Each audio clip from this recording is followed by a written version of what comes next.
The wooden door splinters.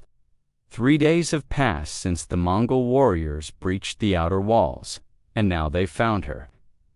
Lady Gulnar presses herself against the cold stone corner of the cellar, her silk robes torn and muddied from 72 hours of hiding. The thundering footsteps above shake dust from the ceiling beams. Her breath catches as torchlight floods the darkness. There, the Mongol captain's voice cuts through the musty air. For warriors descend the stairs, their leather armor creaking with each measured step. Lady Gulnar's hand finds the jeweled dagger at her waist, the same blade she'd used to rally the city's defenders just 5 days ago. But something is different about this moment. The captain approaches slowly, not with the hunger of a conqueror claiming his prize, but with the patience of a hunter who knows the most dangerous part still lies ahead. Before we continue, I'd love to know, where are you watching this from? It's incredible how a story from 8 centuries ago can reach people across the entire planet, and I'm genuinely curious about the global community we're building here. The city of Otrar burns above them. Orange flames dance across the night sky through the shattered cellar grate. Screams echo from the merchant quarter, where the systematic sorting continues the mechanical process that would define the fate of every survivor. But here, in this dank corner, time seems to stop. Lady Gulnar straightens her spine and meets the captain's gaze. Even now, with defeat, absolute defiance blazes in her dark eyes.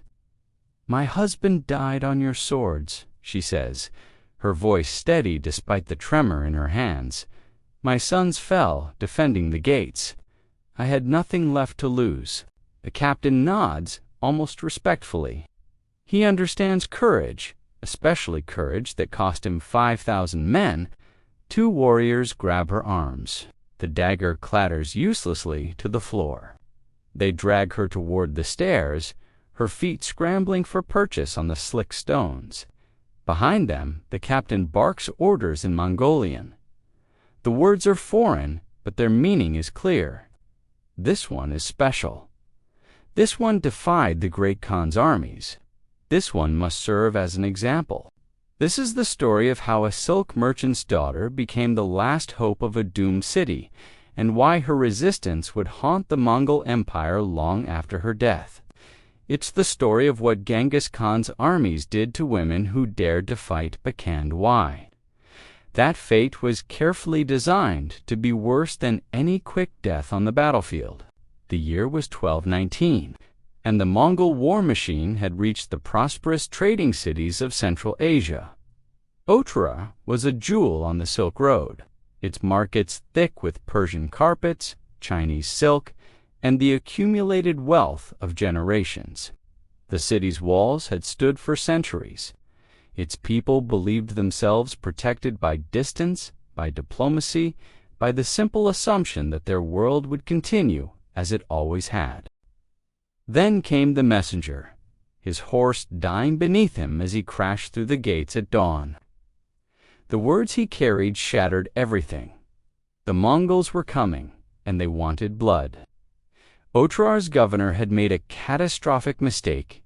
He'd executed Genghis Khan's trade envoys, melting silver into their ears while they screamed. The Khan's response would become legend. But this story doesn't begin with armies. It begins 5 days before the cellar, in a council chamber where old men debated impossible choices. Lady Gulnar entered through a side door, and the room fell silent. She was 38 years old. She had spent her adult life managing household accounts and raising 3 sons. She had never held a weapon larger than a kitchen knife, and she had just been widowed, her husband assassinated 5 nights earlier by the same conspirators who'd murdered the Khan's envoys. "The Mongols will arrive within 3 days," she said. The council members exchanged glances. A merchant's wife had no place in military discussions. General Karim's voice dripped with patronizing concern. "Lady Gulnar, We understand your grief, but war is mathematics. She pulled a leather portfolio from her robes. My husband spent 15 years preparing for this day. Every defensive position, every supply depot, every weakness in our walls. I memorized his fears because they kept him awake beside me for 1,000 nights. The portfolio opened to reveal detailed plans annotated in precise script, guard rotations, water supplies, hidden passages for moving troops, the accumulated paranoia of a border city administrator who had seen what happened to places that caught the Khan's attention. "Give me tactical command," Gulnar said. The words hung impossible in the air. Then Captain Yusuf, who had loved her middle son and wept at his funeral, crossed the hall and knelt. Other young officers followed. The mathematics of desperation overcame the mathematics of tradition. By evening, a silk merchant's daughter found herself commanding a city of 70,000 souls against the most efficient killing machine the world had ever seen. What she did next had no precedent in the military history of Central Asia. 300 volunteered in the first night. Bakers' wives who had lost husbands, merchants' daughters who had watched their brothers ride to death, widows with nothing left but the choice of how to meet their end. They came carrying water jugs and bandage rolls, but their eyes held harder intentions. "We'll tend the wounded," their leader, Sita Baker's widow, whose name the chronicles would preserve.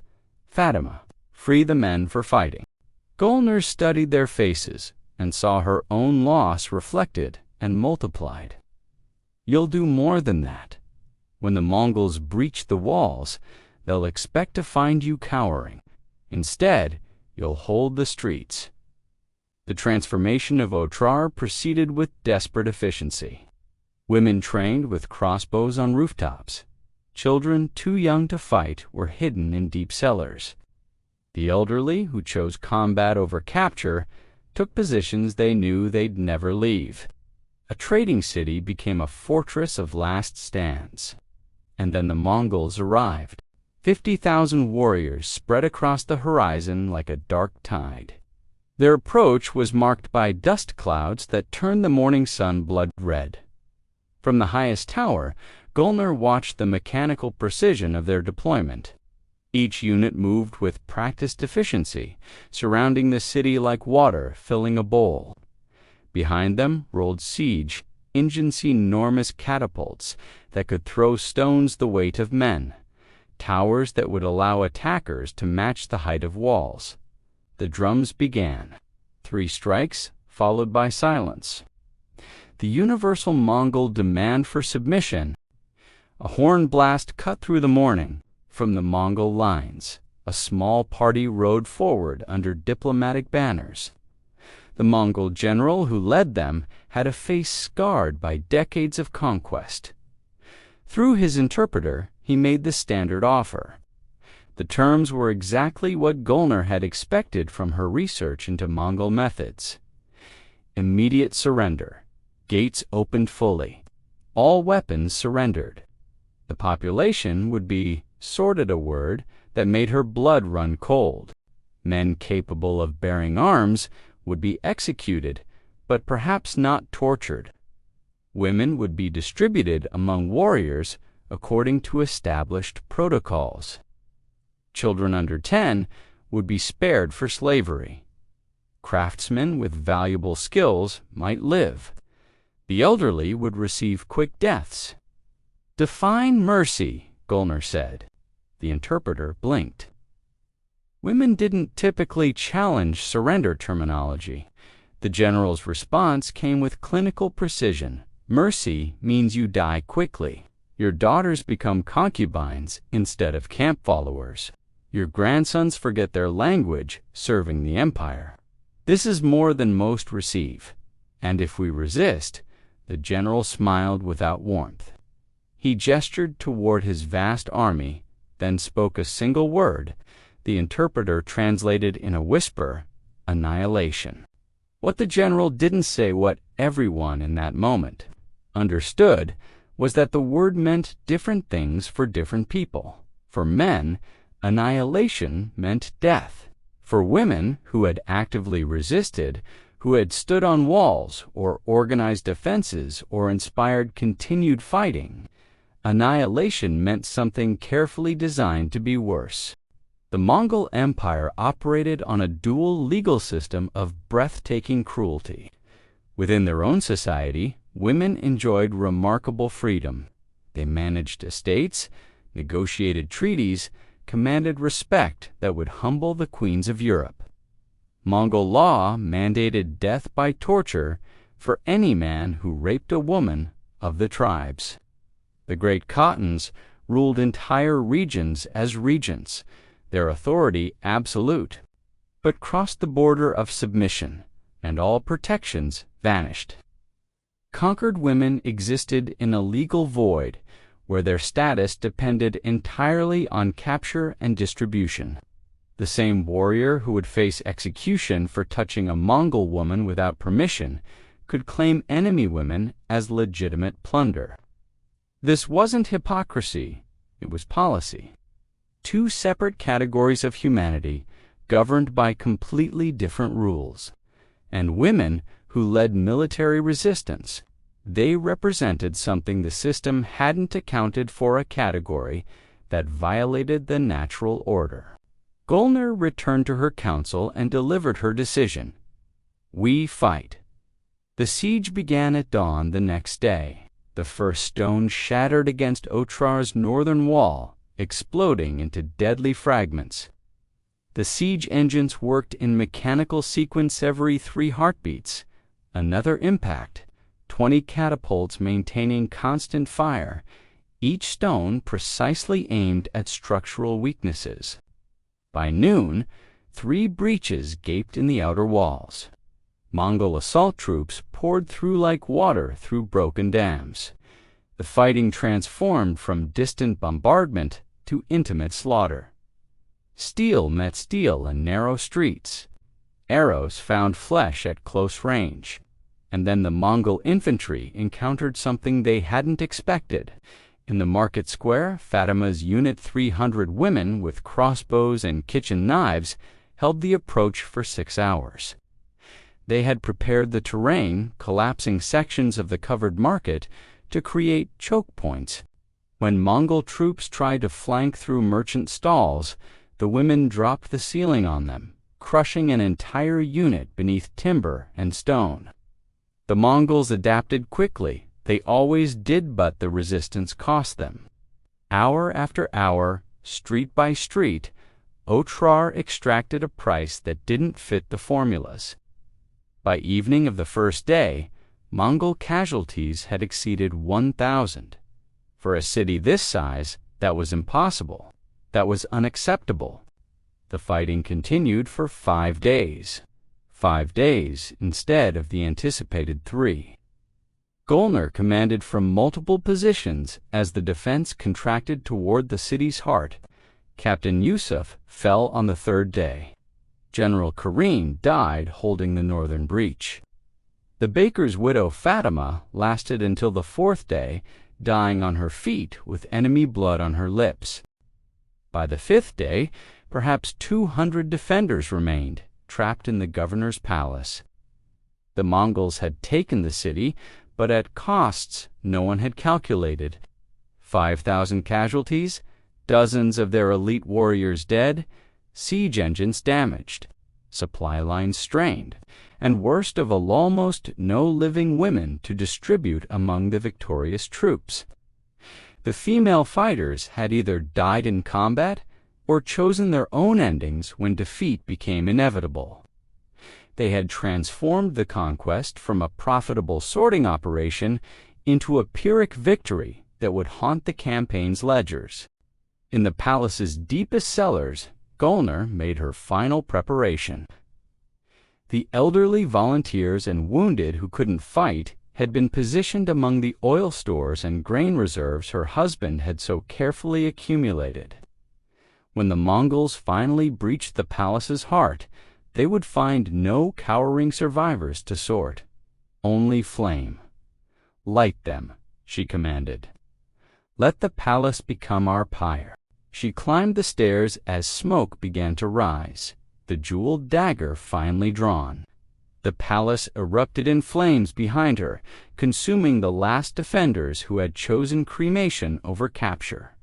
The Mongols withdrew from the inferno, their systematic conquest transformed into something resembling defeat. But Golnar didn't die in that fire. Somehow, whether through a passage she'd forgotten or simply the chaos of the final assault, she escaped into the ancient cellars. For 3 days she hid in the darkness beneath the ruined city, listening to Otrar die above her. The screams of sorting, the mechanical efficiency of human categorization. The systematic processing she had given everything to prevent. On the 3rd day, they found her. The Mongol general who had negotiated the original surrender stood in the cellar's entrance, studying the filthy, exhausted woman who had cost his army so dearly. Through his interpreter, he made an offer that had never been extended in 30 years of conquest. You alone can leave, take ship to distant lands, live under another name. Your courage has earned this single mercy, but you must depart before dawn. Personal salvation in exchange for the city's complete submission to sorting. Golnar stared at him, imagining the escape ship cutting through foreign waters, waking without the weight of command, growing old in some distant market selling silk to strangers who would never know her name. "I have no sons left to shame with cowardice," she said. "No husband to disappoint with betrayal. Only these people who trusted a merchant's daughter with their lives." The general nodded once. "Your death will be memorable. Not merciful, but memorable." What happened next was encoded in euphemisms in Persian chronicles. But survivors' accounts preserved fragments of the truth. Women who had led military resistance faced public demonstrations designed to echo through surrounding territories. The specific methods varied by culture and circumstance, but the message remained constant. Gender provided no shield against the consequences of defiance. These weren't executions. They were teachings carved in flesh, lessons written to discourage any woman in any future city from following Golnar's example. The Mongol system required that she be destroyed, not just physically, but as a symbol. Her transformation from merchant's wife to military commander had to be answered with a transformation of suffering that would outlast memory. The genetic evidence that scientists would discover 8 centuries later told part of the story. Modern DNA analysis revealed that roughly 8% of men across the former Mongol Empire's 16 million people today carry Y chromosome markers tracing to a small number of 13th century Mongol men. This wasn't gradual population mixing. It was the biological footprint of systematic sexual violence on a continental scale. Each marker represented a woman who survived conquest and bore children to her captors. The rape of conquered women wasn't collateral damage, was deliberate policy. Executed with the same administrative precision the Mongols applied to cavalry tactics and supply logistics. But here's what the Mongol administrators couldn't erase. Cities heard about Otrar. They heard about the silk merchant's daughter who commanded troops. They heard about housewives dying with crossbows in their hands. They heard about women who chose their own endings rather than submit to sorting. In a dozen cities across Central Asia, women began to whisper. If a merchant's wife could become a general, if fishwives could hold streets against elite warriors, then perhaps courage wasn't reserved for men with swords. Perhaps dignity could be chosen even when survival couldn't be guaranteed. The Mongols could control outcomes. They could engineer terror with mathematical precision. They could rewrite the genetic landscape of continents, but they couldn't control how stories spread through whispered conversations and encoded chronicles. They couldn't prevent a silk merchant's daughter from becoming larger than the death they'd designed for her. In the margins of Persian histories, in the fragments preserved by conquered peoples, in the dark current beneath official chronicles of glorious conquest, her name persisted. Not in Mongol records those listed Otrar as another successful siege, the resistance noted only to highlight military prowess, but in the memory of those who understood what her choice meant. The cellar where they found her still exists in the archaeological ruins of Otrar in what is now Kazakhstan. 8 centuries later, you can stand in that stone chamber and feel the weight of what happened there. The moment when a woman faced her captors and chose how she would be remembered, even as she lost everything else. The jeweled dagger she dropped still lies somewhere beneath the rubble, buried with the city she died defending. What Genghis Khan's armies did to women who resisted wasn't just violence, it was a carefully engineered system designed to prevent future defiance, make the consequences unthinkable, and resistance becomes impossible. Transform courage into cautionary tale, and submission becomes the only mathematics that matters. But courage, once witnessed, becomes contagious, and a story once told becomes impossible to completely erase, no matter how carefully you sort through the ashes. Golner's legacy wasn't victory. The mathematics were never in doubt. Her legacy was the choice itself. The proof that even when every option leads to destruction, how you meet that destruction still matters. That's what the Mongol Empire feared more than any army. Not the resistance itself, but the idea that resistance was possible, that a merchant's daughter could transform into a commander, that women could be warriors instead of plunder, that some things might matter more than survival. In the end, the 3-day rule continued to function across the empire. Cities calculated their odds and opened their gates. But now there was a ghost in the arithmetic, the memory of a woman who had shown that submission wasn't the only choice, even when it was the only path to survival. And in the spaces between conquest and chronicle, her name endured. A whisper that outlasted the empire. A choice that echoed longer than the system designed to silence it. A merchant's daughter who, for 5 impossible days, rewrote the rules of what women could be, even as she paid the ultimate price for that transformation.